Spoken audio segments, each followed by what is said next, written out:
Hello friends, welcome back. स्वागत है आपका इकोनॉमी और इकोनॉमी में भी एग्रीकल्चर एंड अलाइड सेक्टर से रिलेटेड बहुत ही इंपॉर्टेंट टॉपिक। आज एक बार फिर से हम बात करेंगे एमएसपी की और एमएसपी से ही रिलेटेड जो अभी कैरी आउट किया जा रहा है सेंटर और स्टेट गवर्नमेंट्स द्वारा जो गेहूं की खरीद है, उस पूरी प्रोसेस को आज हम डिटेल में समझने की कोशिश करेंगे।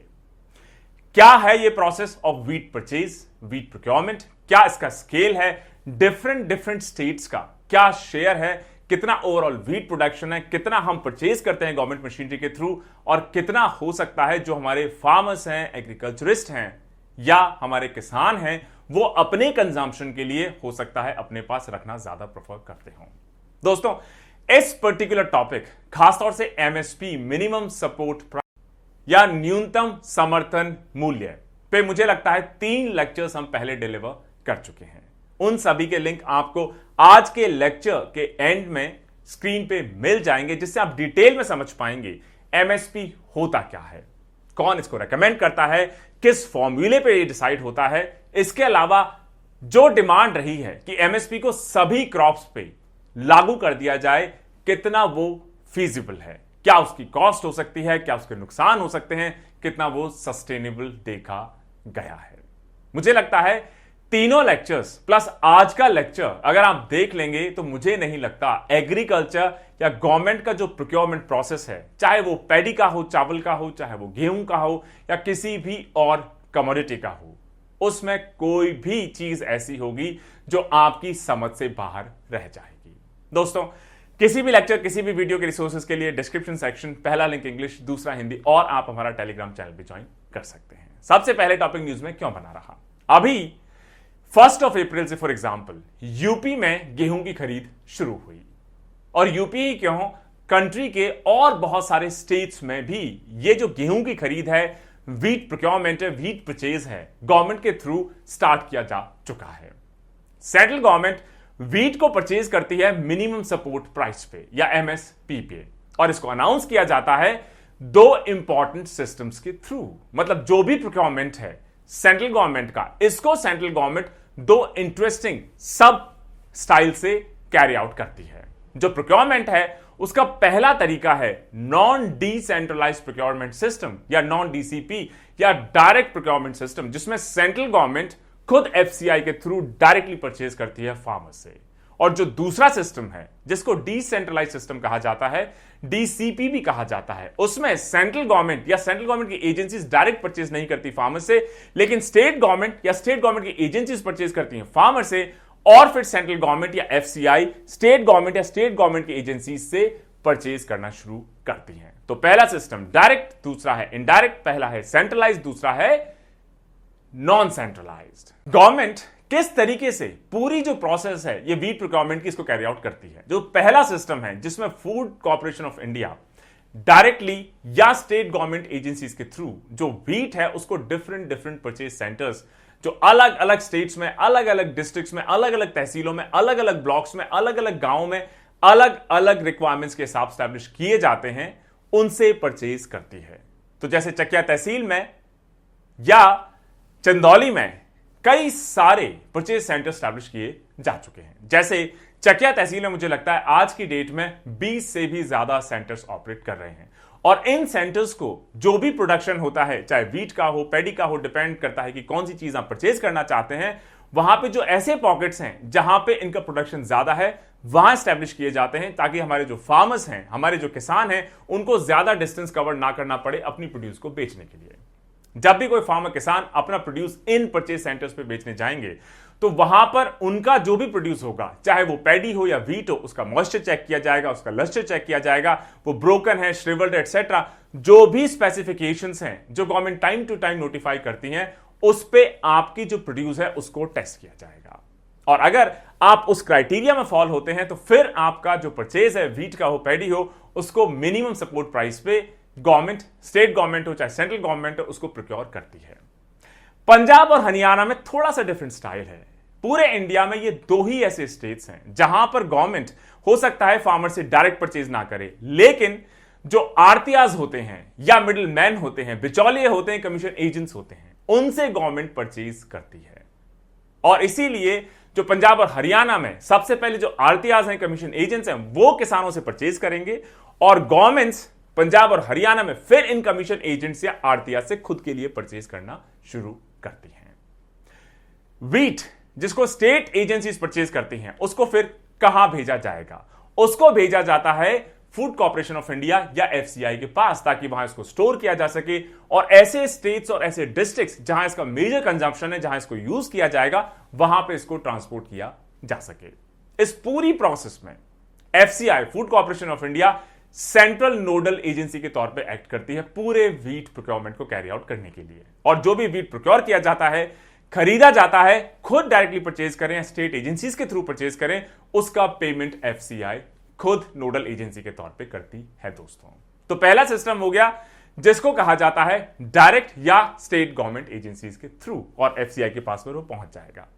दूसरा है इनडायरेक्ट या डिसेंट्रलाइज सिस्टम। इसको 1990s में इंट्रोड्यूस किया गया और इसका पर्पस रहा कि इसके थ्रू क्यों ना लोकल प्रोक्योरमेंट को ज्यादा प्रमोट किया जाए, जिससे जो ट्रांसपोर्टेशन कॉस्ट है, टाइम है, उसको बचाया जा सके। और इस प्रोसेस में एफसीआई खुद डायरेक्ट परचेज नहीं करेगा, लेकिन स्टेट गवर्नमेंट या स्टेट गवर्नमेंट की जो एजेंसीज हैं वो पहले परचेज करेंगी, प्रोक्योर करेंगी, स्टोर करेंगी और उस वीट को डिस्ट्रीब्यूट करेंगी सेंट्रल का जो एलोकेशन होगा पब्लिक डिस्ट्रीब्यूशन सिस्टम में, उसके अगेंस्ट। मतलब ये पहले एफसीआई को नहीं जाएगा, जो स्टेट एजेंसीज हैं खुद ही प्रोक्योर करेंगी, खुद ही स्टोर करेंगी, और जो सेंट्रल गवर्नमेंट पीडीएस के लिए जो इश्यूएंस रहता है उसके अगेंस्ट ये स्टेट गवर्नमेंट की एजेंसीज डायरेक्ट वहां भेजेंगी, ताकि पीडीएस या टारगेटेड पब्लिक डिस्ट्रीब्यूशन सिस्टम के थ्रू जो हमारे वीकर सेक्शंस है सोसाइटी के, उनको सब्सिडाइज रेट पे फूड सिक्योरिटी एक्ट के थ्रू हम फूड ग्रेन्स अवेलेबल करवा सके।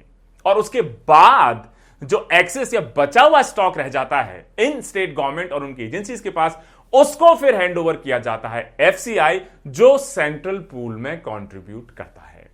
और इस पूरी प्रोसेस में जो स्टेट गवर्नमेंट या स्टेट गवर्नमेंट की एजेंसीज इन्वॉल्व होती हैं, उनका जो भी खर्चा है, एक्सपेंडिचर है, प्रोक्योरमेंट पे, स्टोरेज में, डिस्ट्रीब्यूशन में, इस डिसेंट्रलाइज सिस्टम में, उसको कौन रिएम्बर्स करेगा, वापस करेगा? उसको सेंट्रल गवर्नमेंट वापस करेगी स्टेट गवर्नमेंट को। इसके अलावा एमएसपी पे करने के अलावा जो गवर्नमेंट रबी की क्रॉप से पहले ही अनाउंस कर देती है, और एमएसपी किसकी रिकमेंडेशन पे अनाउंस किया जाता है? इसको अनाउंस किया जाता है commission for agriculture cost and price की रिकमेंडेशंस में। कई सारे फैक्टर्स इसमें इन्वॉल्व होते हैं और आप अगर हमारे बाकी 3 लेक्चर्स देखेंगे तो बिल्कुल क्लियर हो जाएगा कौन कौन से फैक्टर्स को अकाउंट में लिया जाता है। इसके अलावा जो सेंटर है, जो आरटीआई का कमीशन है, एडमिनिस्ट्रेटिव चार्जेस हैं, मंडी लेबर चार्जेस हैं, ट्रांसपोर्टेशन चार्जेस हैं, कस्टडी एंड मेंटेनेंस चार्जेस हैं, इंटरेस्ट चार्जेस हैं, गनी बैक कॉस्ट है, स्टैट्यूटरी टैक्सेस हैं, ये सब भी सेंट्रल गवर्नमेंट स्टेट गवर्नमेंट को वापस रियम्बर्स करती है। जो एक्सेस स्टॉक मतलब स्टेट गवर्नमेंट ने परचेज किया, अपने पीडीएस के लिए जो चाहिए था सेंट्रल गवर्नमेंट का कोटा, उसको पीडीएस तक पहुंचा दिया, जो बचा स्टॉक रह गया उसको एफसीआई को हैंडओवर कर दिया, तो उसकी जो कॉस्ट है उसको भी एफसीआई स्टेट्स को रियम्बर्स करेगी, स्टेट गवर्नमेंट की एजेंसीज को रियम्बर्स करेगी सेंट्रल गवर्नमेंट की पॉलिसीज के हिसाब से। जो भी प्रोक्योरमेंट एजेंसीज हैं वो इंश्योर करेंगी कि जो स्टॉक मंडीज तक लाया जाता है उसको उसी स्पेसिफिकेशंस पे परचेज किया जाएगा जो कि governments time to time notify करती हैं। जैसे फॉर एग्जांपल पैडी की परचेज के लिए अगर मान लीजिए नोटिफिकेशन स्पेसिफिकेशन है कि आपका जो रिकवरी रेट है वो रफली 67% होना चाहिए, मॉइस्चर जो है वो 17% से कम होना चाहिए, या ब्रोकन हो सकता है, श्रिवल्ड हो सकता है, जो भी स्पेसिफिकेशन है, अगर आप उसमें खरे उतरते हैं तो जो गवर्नमेंट प्रोक्योरमेंट सेंटर्स हैं आपकी जो परचेज है, चाहे वीट हो, पैडी हो, उसको एमएसपी पे खरीदेगा ही खरीदेगा। लेकिन अगर आप स्पेसिफिकेशंस में नहीं है आपका प्रोड्यूस, तो फिर हो सकता है जो गवर्नमेंट प्रोक्योरमेंट सेंटर्स हैं उसको खरीदने से मना कर दे। अब एक क्वेश्चन और कि अगर मान लीजिए अभी जैसा आप देख रहे हैं कि वीट की प्राइसेस इंटरनेशनल मार्केट में बहुत ज्यादा बढ़ गई हैं, इसकी वजह से हो सकता है ओपन मार्केट में आपको जो गवर्नमेंट ने एमएसपी तय की है उससे बेटर प्राइस मिल जाए, तो क्या फिर हमारे जो फार्मर्स हैं, किसान हैं, वो कंपल्सरीली ही सिर्फ गवर्नमेंट प्रोक्योर सेंटर्स पे ही अपने गेहूं को, वीट को बेचने के लिए बाध्य हैं, बाउंड हैं?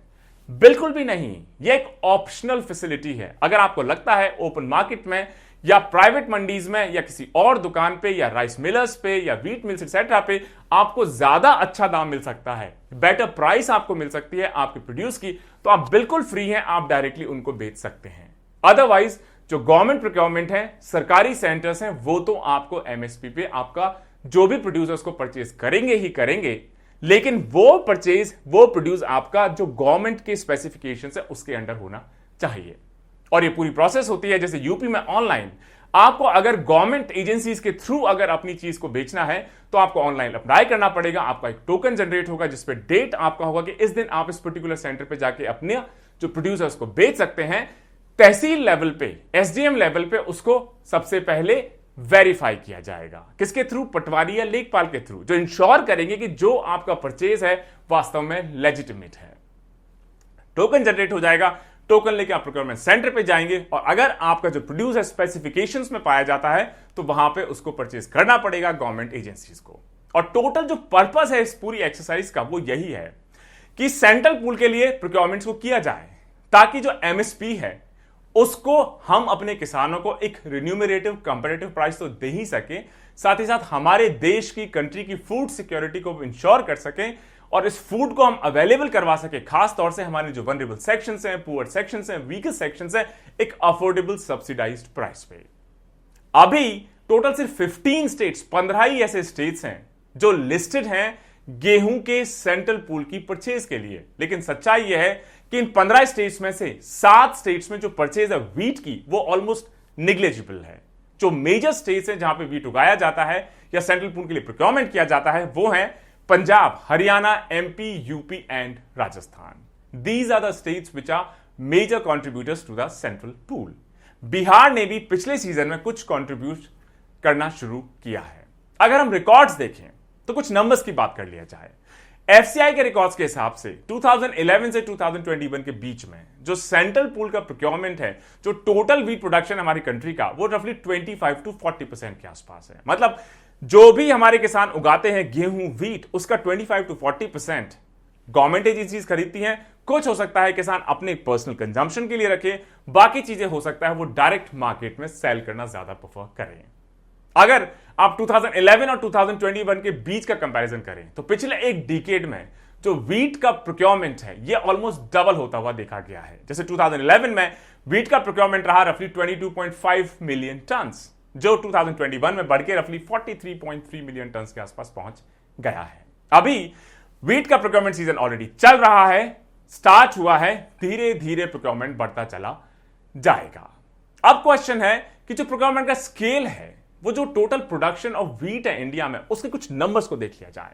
जैसे 2011 में जो टोटल व्हीट प्रोडक्शन रहा या गेहूं का जो उत्पाद रहा वो रफली 88 मिलियन टन के आसपास रहा, जो 2021 में बढ़ के 109 मिलियन टन तक पहुंच गया। और जो गवर्नमेंट का प्रोक्योरमेंट था ये रफली 26% हमने देखा 2011 में, और अब 2021 में बढ़ के रफली 40% के आसपास हो गया। मतलब गवर्नमेंट जो ज्यादा व्हीट अब प्रोड्यूस हो रहा है उसका कहीं ज्यादा हिस्सा अब एमएसपी के थ्रू परचेज करना शुरू कर चुकी है।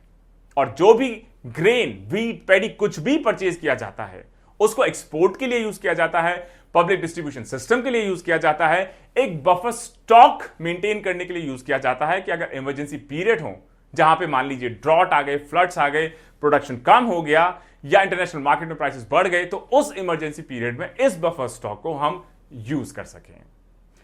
60% जो प्रोडक्शन है वो जनरली बेकरी इंडस्ट्री को जाता है या फिर जो बाकी व्हीट रिलेटेड बिजनेसेस हैं उनको दिया जाता है। कई सारा या कुछ पार्ट इसका फार्मर्स जो हैं अपने खुद के कंजम्पशन के लिए भी कई बार रख लेते हैं। अब स्टेट वाइड थोड़ा सा जो कंट्रीब्यूशन है अलग अलग स्टेट्स का सेंट्रल पूल में उसको देख लिया जाए। अगर आप 2020 को छोड़ दें तो पंजाब लगातार सबसे ऊपर नंबर 1 व्हीट कंट्रीब्यूटर देखा जाता है सेंट्रल पूल में।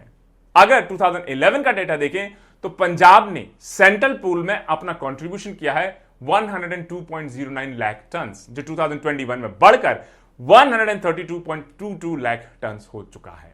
दूसरे नंबर पर हरियाणा, जिसका कंट्रीब्यूशन 63.47 लाख टन से बढ़ के 84.93 लाख टन हो चुका है 2021 में।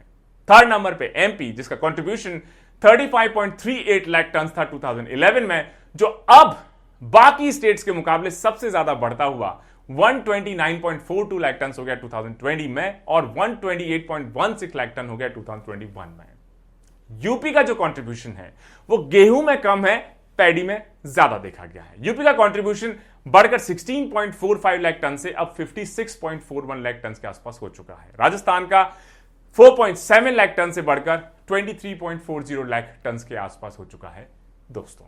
तो ये रहा हमारा लेक्चर आज का, जो एमएसपी की पूरी प्रोसेस के साथ साथ व्हीट परचेज की पूरी प्रोसेस, उसका सेंट्रलाइज प्रोसेस, उसका डिसेंट्रलाइज प्रोसेस, कैसे प्रोसेस को कैरी आउट किया जाता है, क्या इसके पर्पस हैं, कौन कौन से इंपॉर्टेंट स्टेट्स हैं, क्या इंपॉर्टेंट डेटा है, कितना जनरली हम परचेज कर पाते हैं हमारे गवर्नमेंट सिस्टम के थ्रू। और हम देख रहे हैं कि पिछले कई सालों में जो ओवरऑल परसेंटेज ऑफ प्रोक्योरमेंट है, जो भी टोटल प्रोड्यूस है हमारे फार्मर्स की, गवर्नमेंट एजेंसीज की, वो बढ़ती चली जा रही है। जैसे 2011 में रफली सिर्फ 26%, मान लीजिए अपने अगर 100 टन पूरे कंट्री में व्हीट पैदा हुआ तो सिर्फ 26 टन ही गवर्नमेंट परचेज करती थी। 2021 में बढ़ के अब वो 40% के आसपास हो चला है।